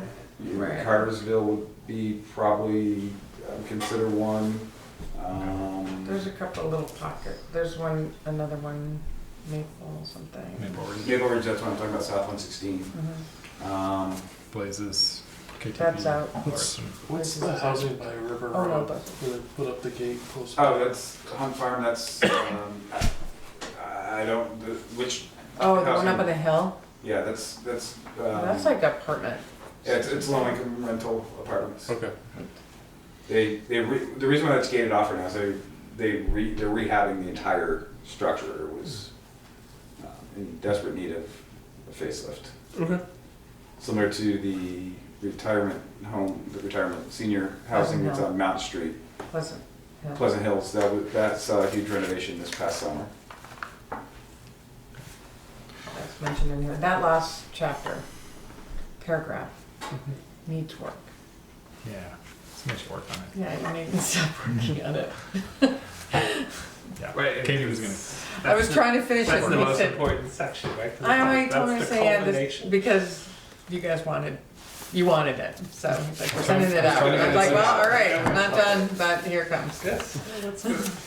Each All right. other's a different voice from the other two sections. Yeah, it's an undone voice. It's a stressed out Okay. voice. So maybe we will look at the end of that one more time, along with the goals policies Mhm. section in a couple meetings. And I think, if were there comments, we started to jump to it and then jump back, for the public health and safety section. Basically, that's looking at fire, police. It's a lot of information, just, it's kind of bullet point. I just realized that was But it just a has, repetitive it's thing just about a, Bristol Rescue. what? You said you handed that out? Last time. Okay. Did you read that? It doesn't make sense. You've never emailed it? This was, I handed it out last time. I don't Last think I meeting. emailed it ever. We can email it. No. So I took a quick look at it. So I was thinking the first paragraph's fire and rescue. Needs more of an introductory paragraph. Well, to me, it seems like that should be fire, and then, like, there's one paragraph there, and then underneath emergency medical services Yep. talks, so it seems to me to take that last paragraph. Oh, It should just be fire. Yeah, Yeah. rescue Okay. is misspelled Move it down. anyway. It's the French spelling. Rescue. Like for Q. Wait, how come that didn't And insulting. show up? It does. Oh, because it Oh, is. it's not underlined. Yeah, that's weird. Maybe it's a real word. Re-Q. Well, it's capitalized like it's a Yeah, proper name. that's killing the second time. Q again. Yeah. Okay, And then that's noted. Yeah. on But take it out healthcare, altogether. Are you taking it out altogether? healthcare, wellness and human services. That's yours. Bristol is fortunate to me, is subjective, Bristol has a variety of healthcare providers. would be my pitch. It's okay to be a little subjective sometimes. You can say good things about your community. Ever fewer. I'm from a Healthcare technical providers. document world. No one ever said the plan couldn't be subjective. I don't know. That same Yeah, sentence, When you same say sentence, multiple many healthcare walking providers, distance. What? where? Compared to some places. We use the word multiple healthcare providers, where? A variety. A variety. Yeah. So Variety. there's some dentists. Okay, there's Okay. lots of dentists, Okay, yeah, I'll give it. and There's and fewer it's not dentists. just, that's not just your primary care. There's lots of different types of healthcare. It says 2 primary care practices, 2 dental practices, and a pharmacy. Well, I think there's only one That's- primary that's all. care. That's all. That's where it's going. One of the primary cares is closed down. Yeah. Wait a second, I thought there's some And one of primary the care. dental practices closed down. Is it Red No, Mountain Mount Health and Red I Clover? think they've merged. kind of merged, right? And So, then but Mountain there's Health Park- was No, Red Clover is, still going. yeah. there's Yes, just but the 20. Mountain Health one And the one on the park, Right, Park Dental is still Right. going. still there. So there's 2 Two instead of used to be 3. right, I thought there's a third. Okay, so we need to check these numbers. So I'm then, never writing another thing. so then it says several other practices are located in town. I don't know if we want to get into more of what they are. Well, and then, But, so I just throw that out there. And then, but the Porter Hospital and Fletcher Allen Hospital, those have gone through name changes. right.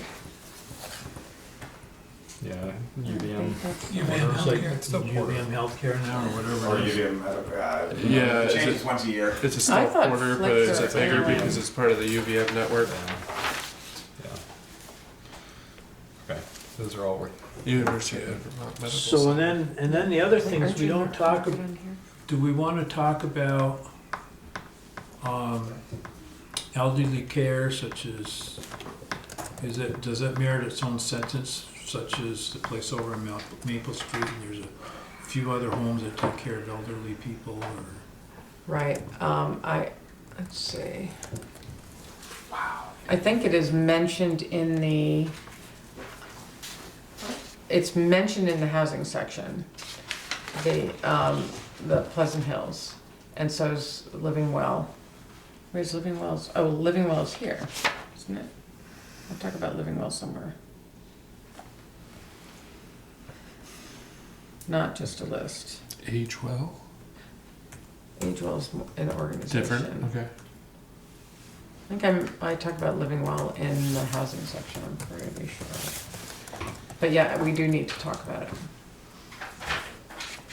Because that, as for not a goal, but objective, I think, is Yeah, to pretty important. try to, look at developing or creating more Encouraging. encouraging Or is it- developments for elder care. Yeah, there's in Pleasant Hills more elderly housing and, It's considered low-income elderly yeah, housing. and then over Maple Street there. Living Well, Living Well is a that's little more more assisted. care facility. right. So- And they specialize in Alzheimer's and. At Living Well? Yeah, Oh, I didn't know that's that. their primary specialty. That was one of the things.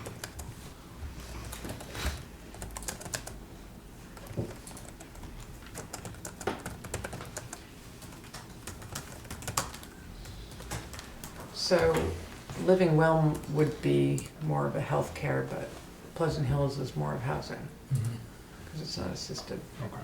And there's a few homes that, like Right. Mary Bingham, Yeah, I don't know Right, if I and wanna that's the get to same that. thing as childcare though. Okay, yeah. They're out there. And, Well, the difference between that in-home elder care and childcare is like a 9 to 5. In-home elder care, these are living, like Mary, right, Peter, Kuzno, you got Linda Roscoe, I mean, there's probably Yeah. half a dozen of them. They're more 24/7. Yeah, I don't know if we, Yeah. how much you say about it, but there are other. well, that's, I mean, and that Options would other than- A be little more general. Yeah. similar to like, home share as well. I mean, it's more, in a way, more of a program you need, I'm sure they're registered and they have, Well, I'm sure there's all sorts of Yeah. regulations. My same with mother-in-law childcare. did it for a number of years. and Yeah. it was, like, But- highly regulated.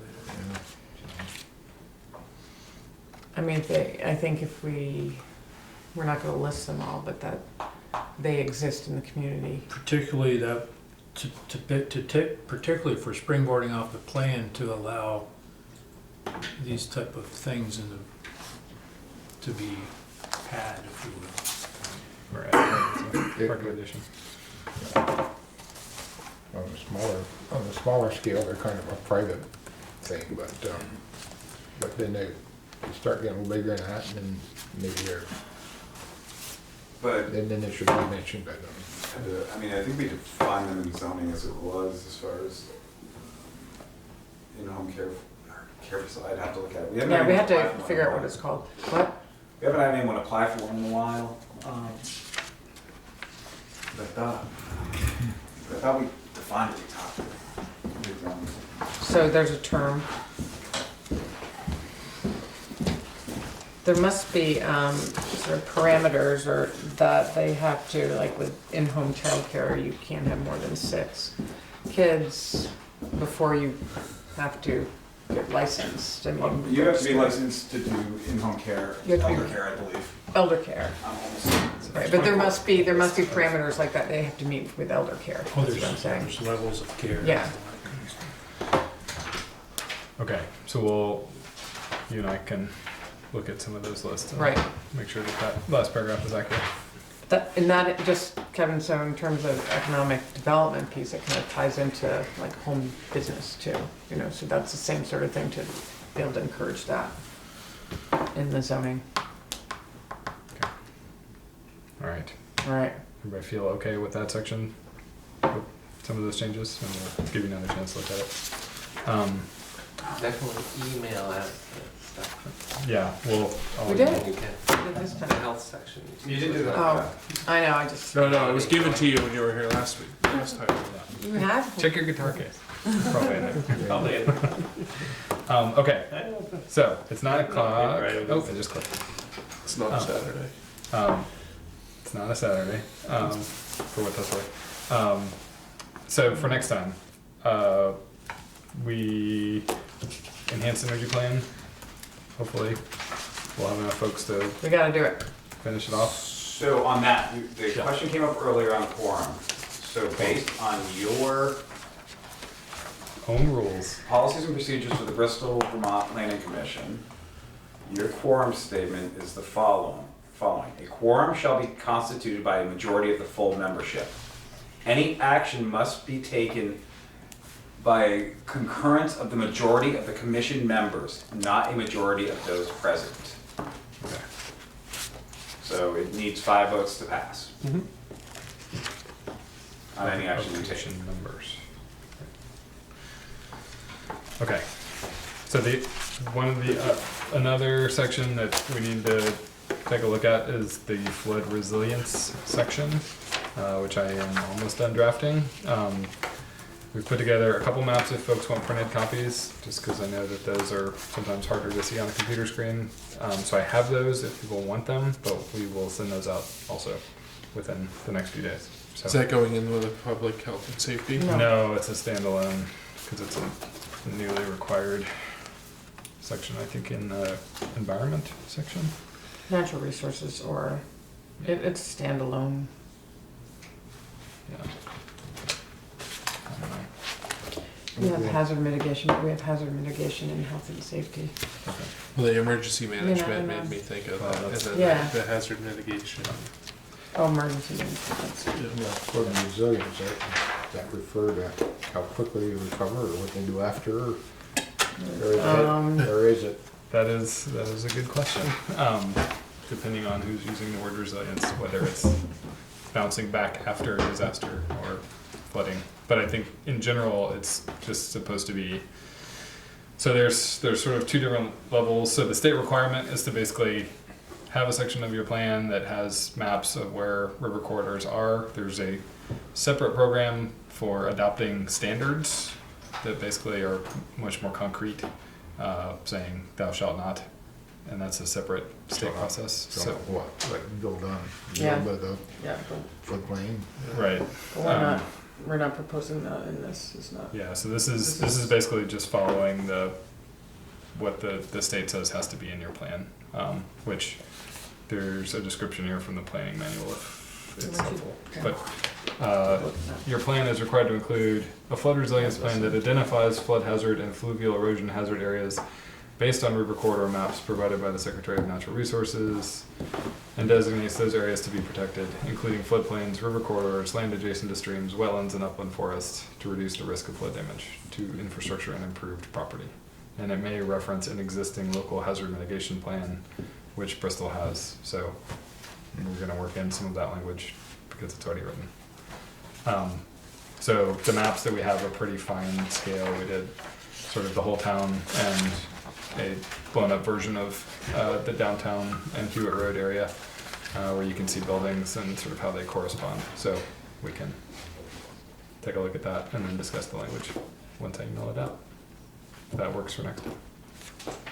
And those, as Andrew said, those zones on there are FEMA and then state river corridor Was it zones. digitized, or did you guys have to digitize it? The FEMA one is a digitized product, so it is not an official FEMA product. They are in the process of updating those in the next 5 years. And it's They've been in the process for a while. I was gonna say, So these actually date to 1985. Yeah. Well, it's better than the 1980s or 70s ones that still get used Or as the well. 1890s, yeah. Or the 1890s. But yes, these are not official boundaries. So you have the same thing, yeah. Just say I think it's somewhere around Pittsburgh or Brandon. It kind of Yeah, so there's peters out. You want one of these, Chris? Maps? Like, more paper. no. We'll send it. We'll send it. I assume you're just gonna email it all out. Does it make sense to leave one for folks that aren't here, like Bill or somebody else? Or They won't be here till next time, okay, is my guess. okay. So you can look and see if you can recognize your house or any other buildings that are on there. Kevin, in the minutes, did you write down 3:24? Did you write down the open house time on there? I think you, 6 o'clock on the Okay. 24th. yeah, okay. All right. Is there any, does anybody know if they will not be able to be here next time? Mark? So, next meeting we have is the 4th. Right, and there's a hearing. For a small PUD, so. And that information will go out this week. Okay, so we will do that. Should not add anything else to do. No, you got, I assume No. you're being, that hearing shouldn't take more than half an hour. Okay. Right, and then the plan is to follow up on the enhanced energy plan vote adoption. So, last chance, board, to bring up any issues that you have with that plan that would encourage you to support it or not. To support it. Kevin.